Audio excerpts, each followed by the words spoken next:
The Great Hall on Nexus Prime had never been so quiet. 12 different alien species sat around the massive circular table, their representatives whispering in hushed tones. At the center of it all stood Ambassador Kale, his dark scales catching the light as he shifted nervously. Kale was old, even by Vorthak standards. He had lived through 300 years of galactic politics. He had seen species rise and fall, witnessed wars that destroyed entire star systems and negotiated peace treaties that lasted centuries. But today he was afraid. "Fellow delegates," Kale began, his voice carrying across the silent chamber, "we face an unprecedented situation. The humans have requested membership in our Galactic Federation." A few murmurs rippled through the crowd. The Zeltharian representative, a tall creature with 4 arms, laughed. "So? New species apply all the time. What makes these humans special?" Kale's yellow eyes swept across the room. "Because every intelligence report, every first contact scenario, every interaction we have had with them leads to the same conclusion." He paused, letting the weight of his words sink in. "Humans are not to be harmed under any circumstances." The chamber erupted in confused chatter. Species demanded explanations. Others laughed at what they saw as fear. But in the corner of the room, 2 figures sat quietly watching everything unfold. Jinwoo looked like an ordinary man. Medium height, dark hair, wearing a simple black suit that could have come from any world in the galaxy. Next to him sat Suman, equally unremarkable in appearance. She wore a similar dark outfit and carried a small tablet where she took notes. "This is ridiculous," declared High Counselor Thex, the current head of the ruling body. His purple skin darkened with anger. "No species gets special treatment. What makes these humans think they deserve it?" Kale pulled up a holographic display. Images of human ships appeared in the air above the table. They looked simple, almost primitive compared to the sleek vessels of other species. 3 months ago, the Caraxian pirates attempted to raid a human cargo ship near the Outer Rim. 15 pirate vessels against 1 merchant ship. The display showed the aftermath. Debris floating in space. 15 destroyed pirate ships. 1 human cargo vessel completely undamaged. "The human ship never fired a shot," Kale continued. "There is no record of any weapons being used. The pirate ship simply exploded from the inside out." A chill ran through the chamber. The Caraxian pirates were known for their brutal efficiency. They had never been stopped by a single ship before. "Maybe they had hidden weapons," suggested the Altarian delegate, her silver skin shimmering with uncertainty. "We thought so too," Kale replied. "So we sent our best scanners to examine human vessels. Nothing. No weapons beyond basic defensive systems. No advanced technology we do not already possess. Yet every attempt to harm humans ends the same way." More images appeared. A failed assassination attempt on a human diplomat. The assassin found dead in a locked room, with no signs of how the killer entered or escaped. A military test where human volunteers were shot with energy weapons.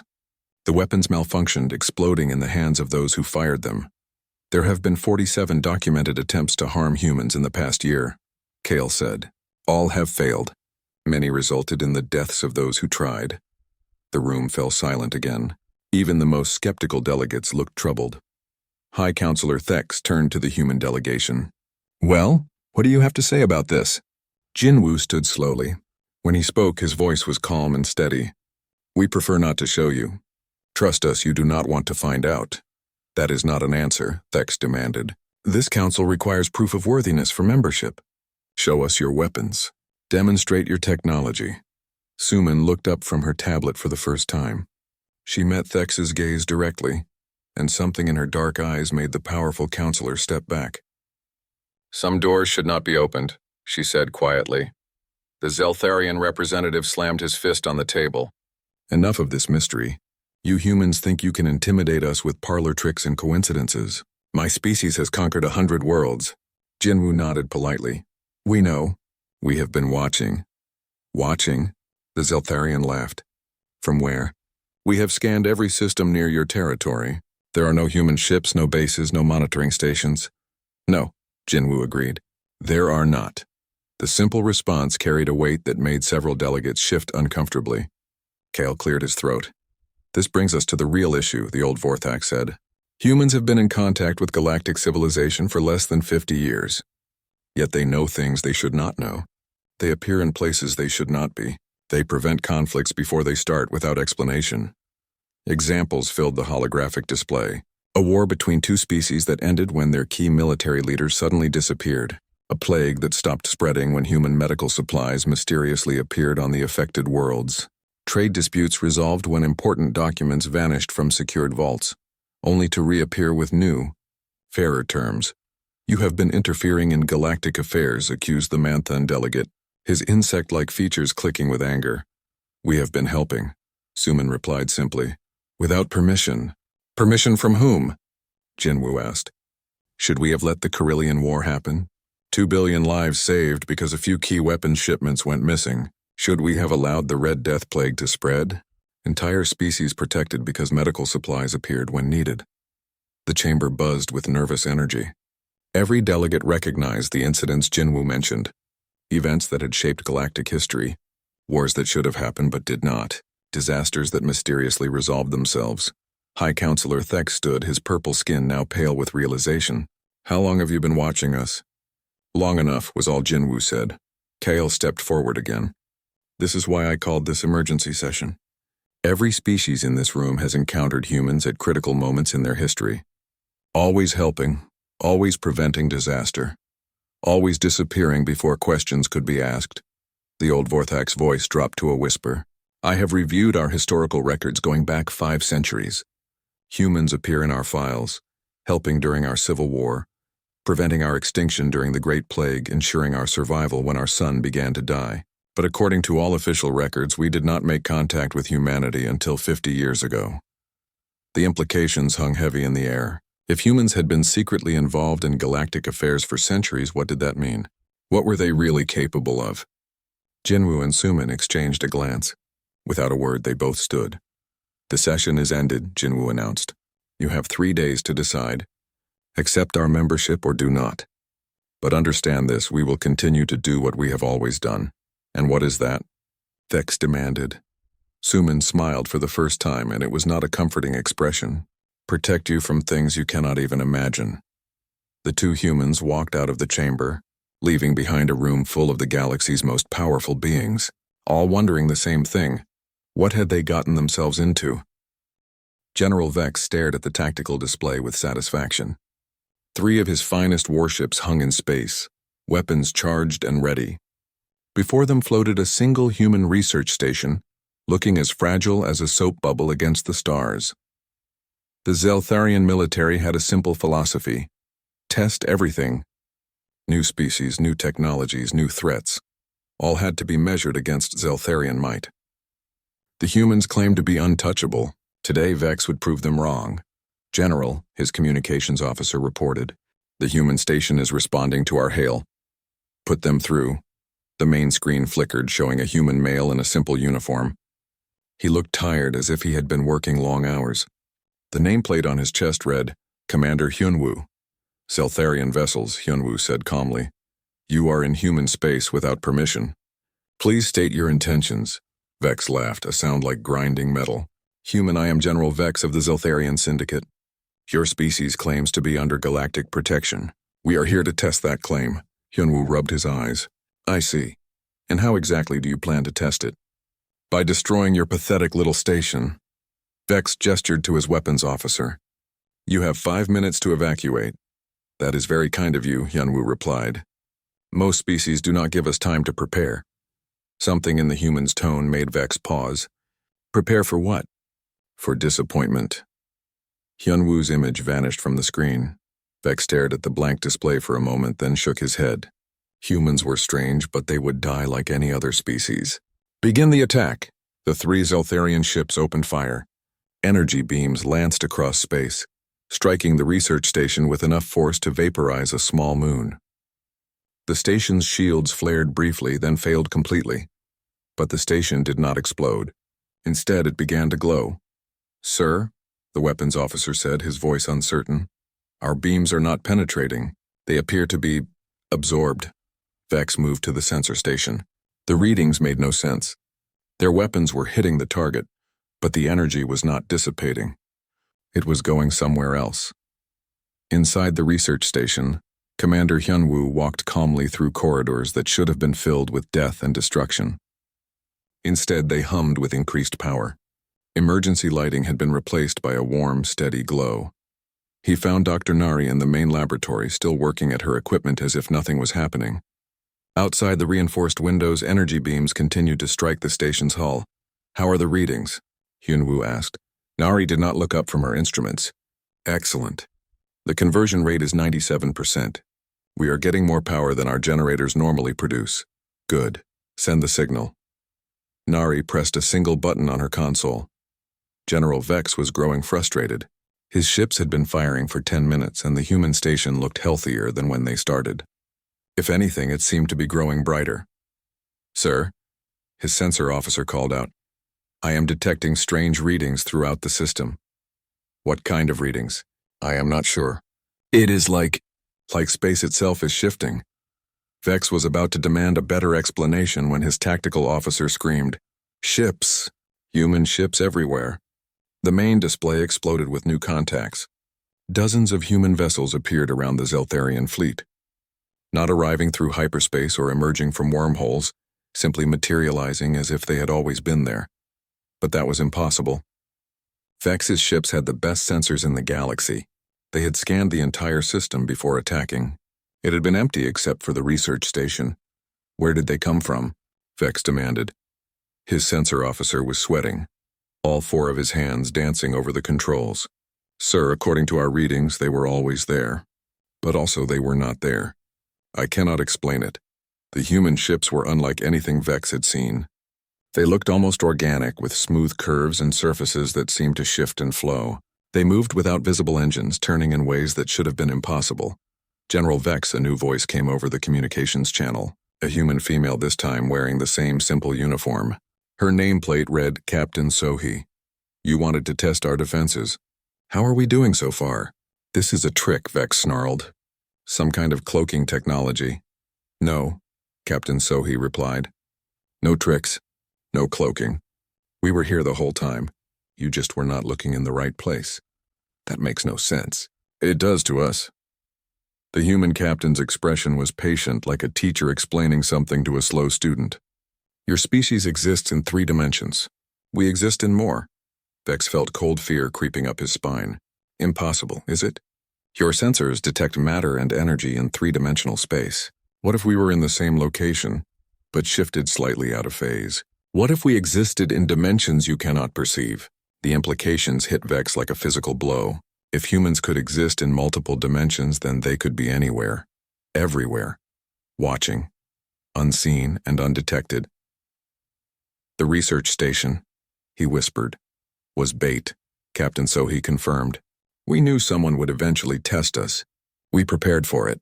Commander Hunwoo's voice joined the conversation. "Dr. Nari's experiments require massive amounts of energy. We needed to test our absorption systems. Thank you for providing the power." "What are you?" Vex asked, his voice barely audible. "We are what happens when a species spends thousands of years fighting itself," Captain Sohee replied. "Every war, every conflict, every act of violence taught us something. We learned to hide. We learned to survive. We learned to exist where others cannot find us." The human ships began to move not toward the Zeltharian vessels, but past them, around them, through them. Vex watched in horror as a human ship passed directly through his flagship's hull, not destroying it, not damaging it, simply existing in the same space without touching. His sensors screamed warnings about impossible readings, about matter occupying the same coordinates, about physics laws being violated. "This is what it means to be untouchable," Captain Sohee continued. "We do not need shields because you cannot hit what exists outside your reality. We do not need weapons because we can reach anywhere we choose." To demonstrate, she held up her hand. On the screen, Vex could see her clearly. But somehow that same hand appeared inside his own ship, reaching through the bulkhead as if it were air, touching his tactical display. "We could end this fight in seconds," she said, her physical hand moving controls that should have been impossible to reach. "But we prefer not to. Violence should be a last resort." Vex stumbled backward, his legs weak with terror. His entire understanding of reality was crumbling. "What do you want?" "Nothing from you," Commander Hyunwoo replied. "Go back to your leaders. Tell them what you have seen. Help them understand why we are untouchable. And if they do not believe me," Captain Sohee smiled sadly, "then they will try again. And we will have to be less gentle next time. The human ships began to fade from view, not moving away but simply ceasing to exist in three-dimensional space. Within moments, only the research station remained visible, still glowing with absorbed energy. General Vex stood alone on his bridge, surrounded by crew members who stared at their instruments in disbelief. His most advanced warships had been rendered helpless by beings who existed beyond his ability to comprehend. As his fleet limped back to Zeltharian space, one thought echoed in Vex's mind. If humans could do this, what else were they capable of? And more importantly, what were they protecting the galaxy from that required such power? The research station continued its work, Dr. Nari analyzing the energy patterns from the brief engagement. In her notes, she wrote a simple observation: dimensional phase variant successful, ready for larger-scale applications if needed. Commander Hyunwoo looked out at the stars and wondered how long they could keep the truth hidden, how long before someone forced them to show what humans really were. Ambassador Kale paced in the secure conference room, his scales clicking against the metal floor. The room was designed for the most sensitive diplomatic meetings, with walls that could block any known form of surveillance. Yet somehow he felt exposed. 3 days had passed since General Vex's failed attack on the human research station. The Zeltharian military commander had returned broken, speaking of impossible ships and humans who existed in multiple dimensions. Most of the Galactic Council thought he had suffered a mental breakdown. Kale knew better. The door opened and the human delegation entered. Jinwoo looked the same as always, calm, unremarkable, dressed in his simple black suit. Suman followed, still carrying her tablet. Behind them came 2 new figures. Ambassador Kale, Jinwoo said politely. Thank you for requesting this meeting. Allow me to introduce my colleagues. This is Minho, our military strategist, and Dr. Yunji, our specialist in dimensional physics. Minho was a tall man with sharp eyes that seemed to catalog every detail of the room. Hyunji appeared younger, with an easy smile that somehow made Kale more nervous than Minho's calculating stare. Please sit, Kale said, gesturing to the chairs around the conference table. We need to talk. The humans took their seats with fluid movements that seemed too coordinated, too precise. Even their breathing was synchronized. Kale had seen this before in hive mind species, but humans were supposed to be individuals. General Vex's report has caused quite a stir, Kale began carefully. Ships appearing from nowhere. Matter existing in multiple dimensions. Energy absorption systems that violate known physics. The council is divided between those who think he is lying and those who think he has gone insane. And what do you think? Jinwoo asked. I think he is telling the truth. I also think you have been lying to us since first contact. Suman looked up from her tablet. We have never lied. We simply have not told you everything. There is a difference? A significant one, Minho replied. His voice carried the authority of someone used to command. A lie is false information intended to deceive. Omission is simply choosing which truths to share. Kale felt his frustration growing. Then share them now. What are you really? Dr. Yunji leaned forward, her smile fading into something more serious. That is a complicated question. What do you know about dimensional theory? Enough to know that travel between dimensions is theoretically possible, but practically impossible. The energy requirements alone would destroy most ships. Most ships, Yunji agreed. But what if you did not need to travel between dimensions? What if you could exist in multiple dimensions simultaneously? That is impossible. Matter cannot exist in the same location in different dimensional planes. Yunji held up her hand. Watch carefully. Kale stared as her hand began to fade, becoming translucent. Then it disappeared entirely, though he could still see the outline of where it should be. Slowly it rematerialized, solid and real. I did not go anywhere, she explained. I simply shifted my dimensional frequency. I was still here, still in this room, but existing in a layer of reality you cannot perceive. How? Evolution, Minho said simply. Humans are unique in the galaxy. We are the only species that evolved on a world in constant conflict, not occasional wars between nations, but continuous brutal warfare for thousands of years. Kale thought about what he knew of human history. Even their own records spoke of endless conflicts, of a species that seemed determined to destroy itself. Most species develop space travel to escape their homeworld's limitations, Jinwoo continued. We developed it to survive our own nature. Every human war, every act of violence, every struggle for survival taught us something new. Like what? Kale asked, though he was not sure he wanted to know. How to hide, Suman said quietly. How to survive when enemies surround you. How to strike without warning. How to exist where others cannot find you. Dr. Yunji stood and walked to the wall. As Kale watched in fascination and terror, she pressed her hand against the solid metal. Her fingers sank into the surface as if it were water. Physical barriers mean nothing when you can exist between dimensions, she explained. Armor, shields, walls, they only protect against attacks from your own dimensional layer. Every human can do this? Kale whispered. To varying degrees, Minho replied. Some are better at dimensional shifting. Others excel at phase manipulation. A few can exist in multiple layers simultaneously, seeing all possibilities at once. The implications crashed over Kyle like a tidal wave. Your ships. They were not cloaked. They were dimensional shifted. Correct. Your interference in galactic affairs. You could go anywhere, see anything without detection. Also correct. The failed attacks on humans. You exist partially outside normal space. Weapons designed for three-dimensional targets cannot harm you. Now you begin to understand, Jinwoo said. Kale slumped in his chair, his mind reeling. How long? How long have you been watching us? Minho consulted a device on his wrist. Your species achieved spaceflight 412 years ago.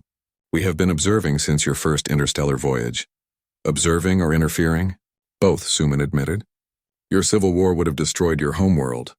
We prevented certain weapons shipments from reaching the extremist factions. The Great Plague that nearly wiped out our people? We provided the cure, Dr. Yunji said. Medical supplies materialized in your research facilities. Your scientists thought they had made a breakthrough.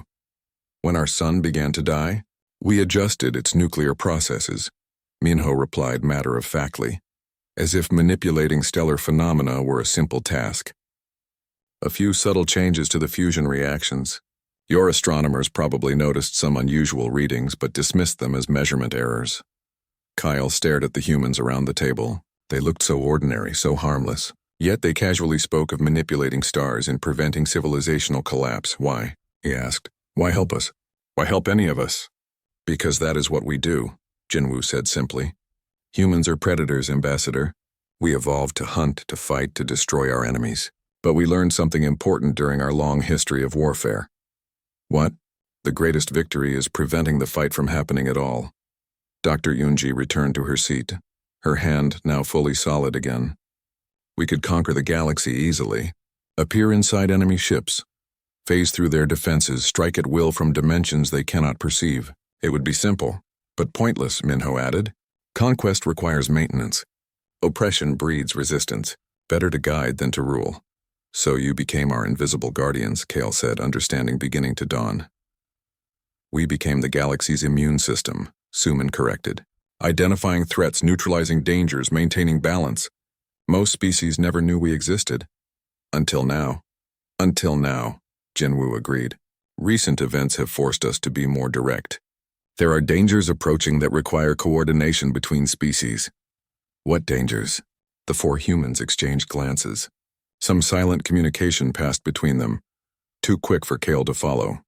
That, Jinwoo said finally, is a conversation for another day. For now, you need to understand what you are dealing with. Humans are not seeking to join your galactic community. We are offering to reveal our protection of it. The untouchable status is not about our defensive capabilities, Minho explained. It is about recognizing what we represent. Harm us and you harm the galaxy's only defense against threats you cannot imagine. Kyle looked at each human in turn.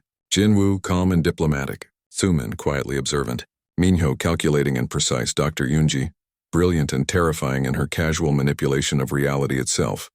What happens if the council refuses your membership? Nothing changes, Jinwoo replied. We continue as we always have. Unseen, undetected, protecting species that do not even know they need protection. And if we accept, then we can work together more openly, share some technologies, coordinate responses to threats, perhaps even train a few of your people in dimensional theory. The choice is yours, Ambassador, Dr. Yunji said. But choose quickly. The dangers we mentioned are approaching faster than we hoped. Kyle stood slowly, his legs unsteady.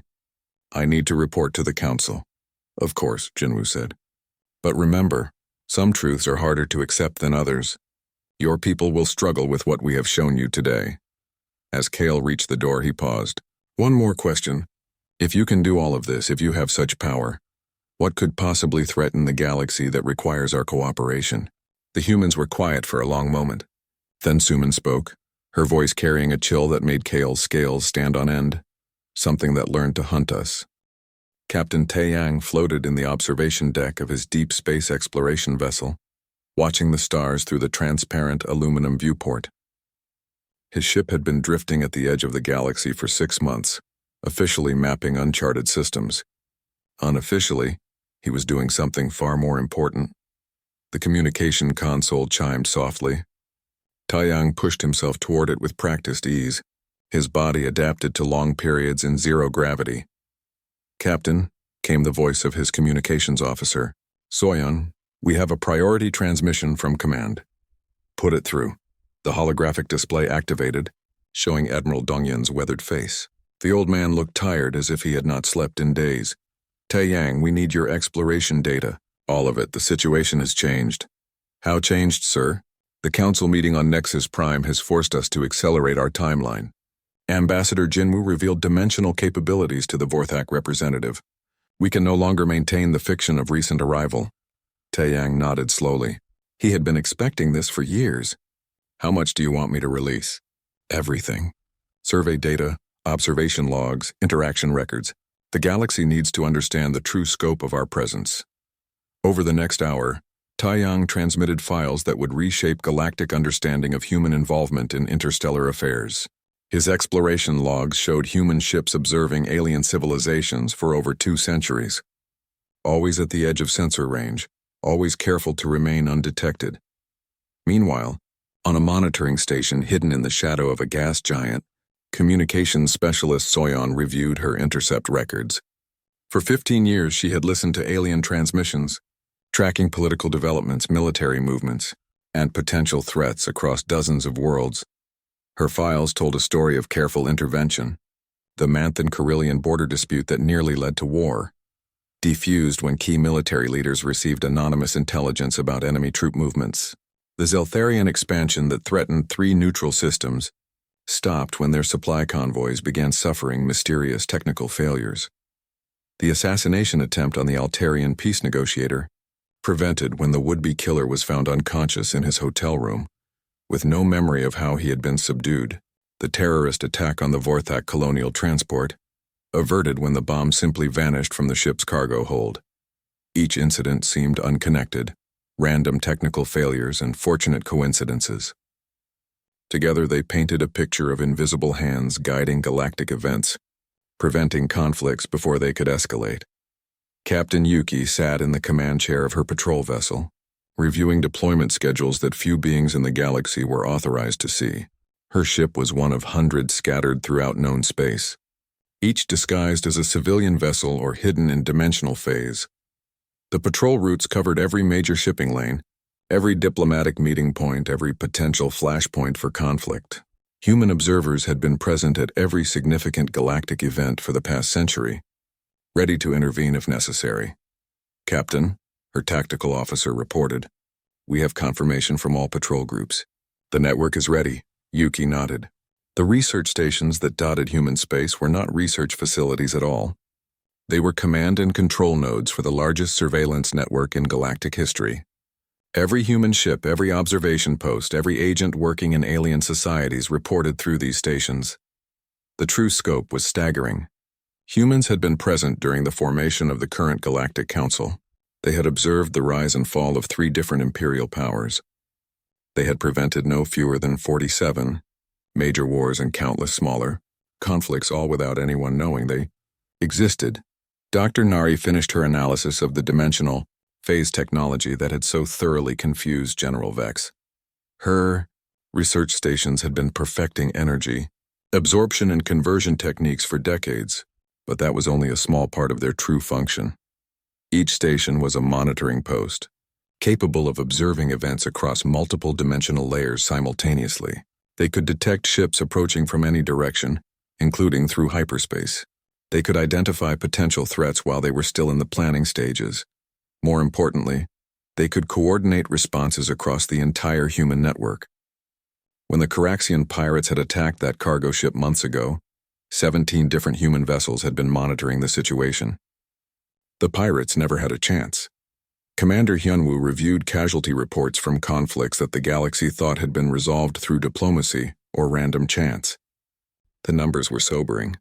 In preventing major wars, humans had been forced to eliminate thousands of individuals who posed existential threats to galactic stability, assassins who vanished without a trace, military leaders who died in seemingly accidental explosions, politicians who suffered sudden heart attacks just before voting on war declarations, scientists who disappeared along with their research into planet-killing weapons. Each death had been carefully considered, meticulously planned, and executed with surgical precision.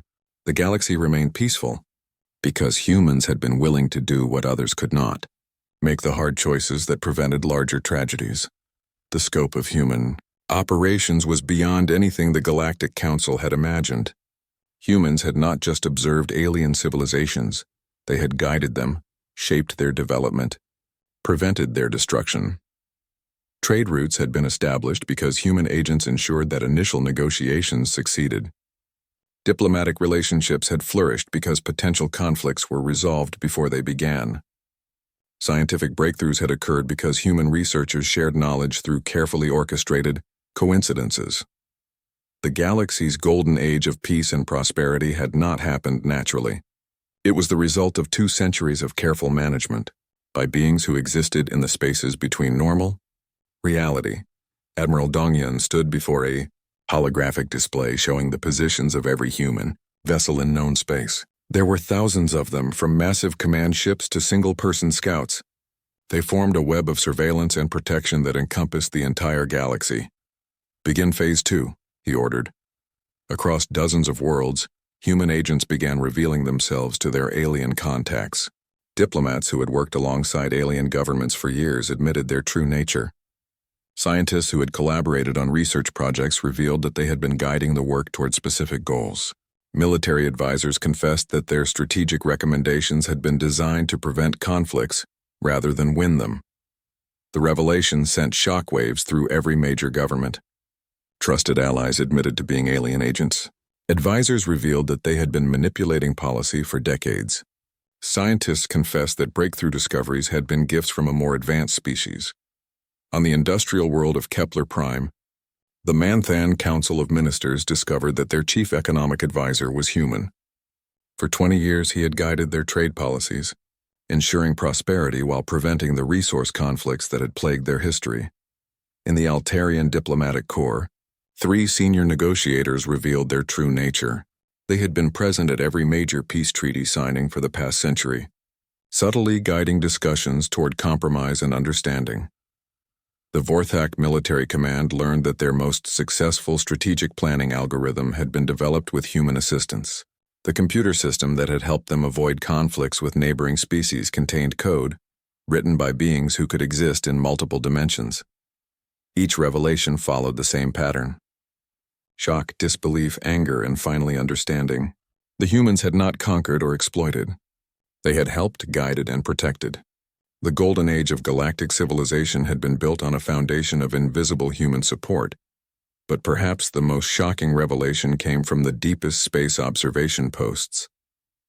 Human explorers like Captain Taeyang had not just been mapping the galaxy, they had been watching its borders, monitoring for threats from beyond known space. The logs showed encounters with strange vessels at the galaxy's edge, ships that did not match any known design, built by beings that seemed to exist partially outside normal spacetime.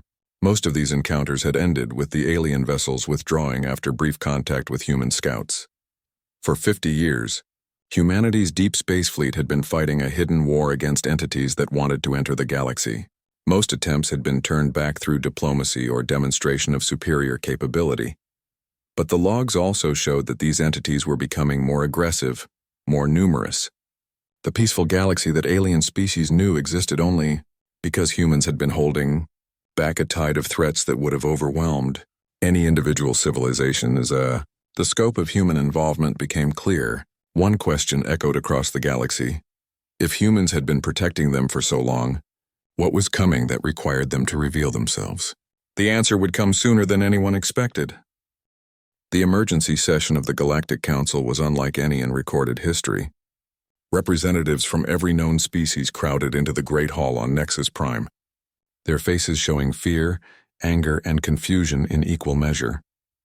Ambassador Kale stood at the center podium, his old scales dull with exhaustion. The past week had aged him decades as the true scope of human involvement in galactic affairs was revealed. Now he faced the most important decision in galactic history. Fellow delegates, he began, his voice carrying across the silent chamber, we face an unprecedented choice.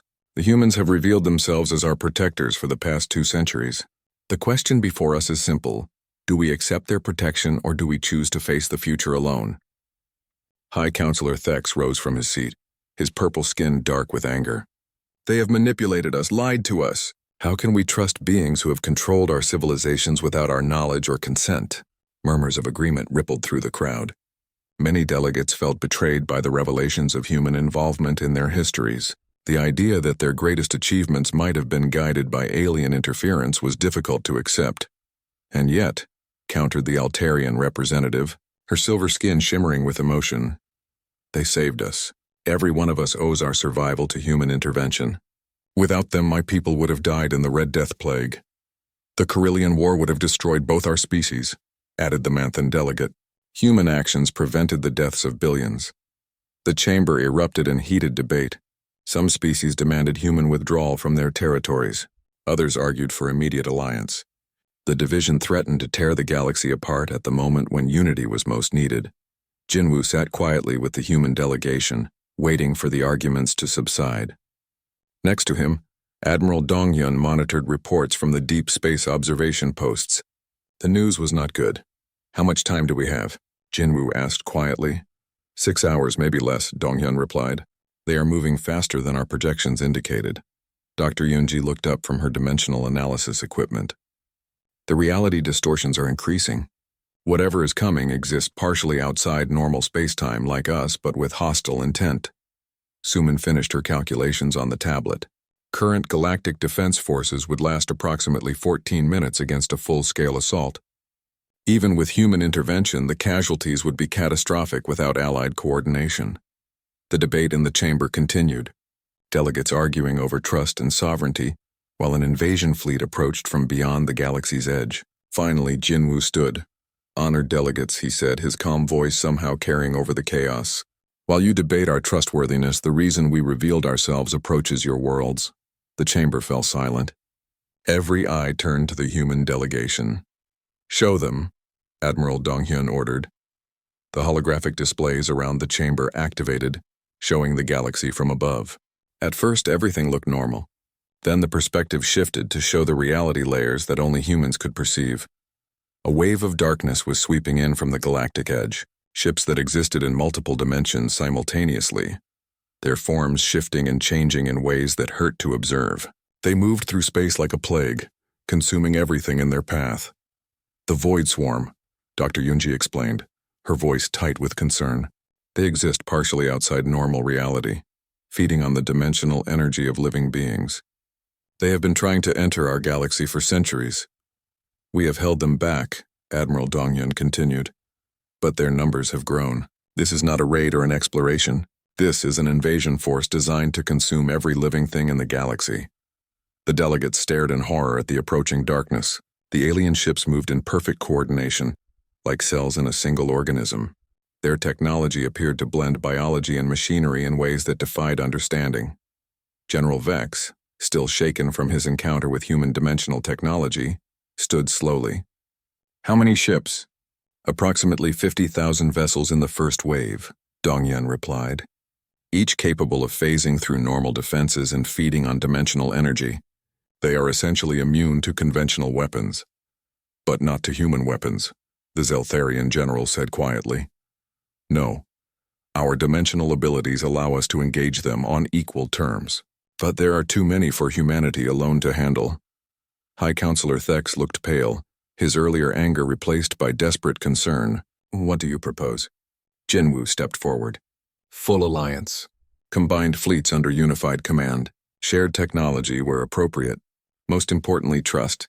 The Void Swarm feeds on fear and division. Unity is our only defense, and if we refuse, asked the Caraxian representative. Then you die, Suman said bluntly. All of you. Within days, possibly hours. Your worlds will be consumed. Your people will become food for entities that exist beyond your ability to perceive or fight. The brutal honesty silenced the chamber. These were not negotiations or diplomatic niceties. This was survival.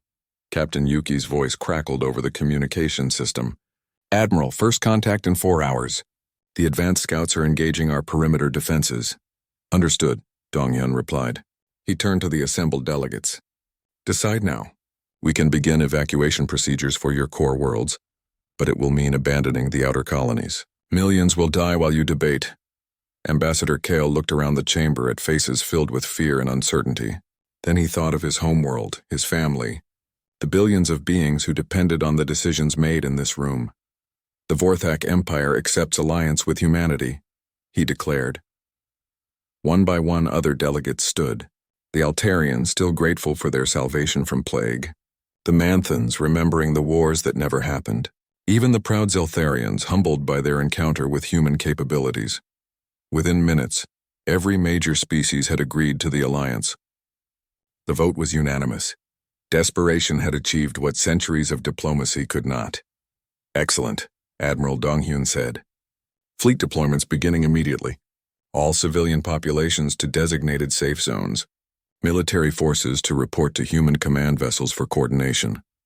The chamber transformed into a command center, as species that had been arguing minutes before worked together to coordinate their defense. Human officers appeared via hologram to guide alien fleets into position. Dimensional communication networks linked worlds across the galaxy in real time. Dr. Yunji established dimensional monitoring stations on key worlds, giving early warning of void swarm approach vectors. Captain Taeyang's deep space scouts provided detailed intelligence on enemy capabilities and formations. The first battle occurred at the galaxy's edge, where human patrol vessels engaged void swarm scouts. The fight was unlike anything in recorded galactic history. Ships phasing in and out of reality, weapons that struck across dimensional barriers, enemies that fed on the energy of existence itself. Captain Sohee led the initial defense, her dimensional-capable ships appearing inside void swarm formations to strike at their most vulnerable points. But for every enemy vessel destroyed, 2 more took its place. Admiral, she reported, we need the combined fleet. My ships cannot hold them alone. On the way, Dong-Hyun replied. What followed was the greatest naval battle in galactic history. Human ships led allied fleets in coordinated strikes against an enemy that existed partially outside reality. Zeltharian weapons, guided by human dimensional targeting, struck at void swarm vessels phased into normal space. Altarian shields, reinforced with human technology, protected entire star systems from energy-draining attacks. The battle raged across light years, with human commanders coordinating the movements of thousands of allied vessels. Species that had never fought together learned to work as one, guided by beings who could see the battle from multiple dimensional perspectives simultaneously. The turning point came when Dr. Nari's research stations revealed their true purpose. The energy absorption technology used against General Vex was deployed on a massive scale, creating dimensional anchors that prevented void swarm ships from phasing out of reality. Trapped in normal space, the invaders became vulnerable to conventional weapons. The combined galactic fleet, coordinated by human tactical networks, systematically destroyed the invasion force. The final void swarm command ship was cornered near the galactic core. Admiral Dong-Yun personally led the assault, his flagship phasing through the enemy vessel's defenses to strike at its dimensional core. When the command ship died, the remaining void swarm forces retreated beyond the galactic edge, their invasion broken. In the aftermath, as the galaxy celebrated its salvation, Jisoo addressed the Galactic Council one final time. The immediate threat is ended, she said, but others will come. The universe beyond our galaxy contains dangers you cannot imagine. Humanity alone cannot protect you from all of them. What do you propose? Asked High Counselor Thex, his attitude toward humans completely transformed. Partnership, Jinwoo replied. True partnership. We share our dimensional technology with species capable of understanding it. We train your officers in multi-dimensional tactics. We work together as equals, not as hidden guardians and unwitting protected. And in return,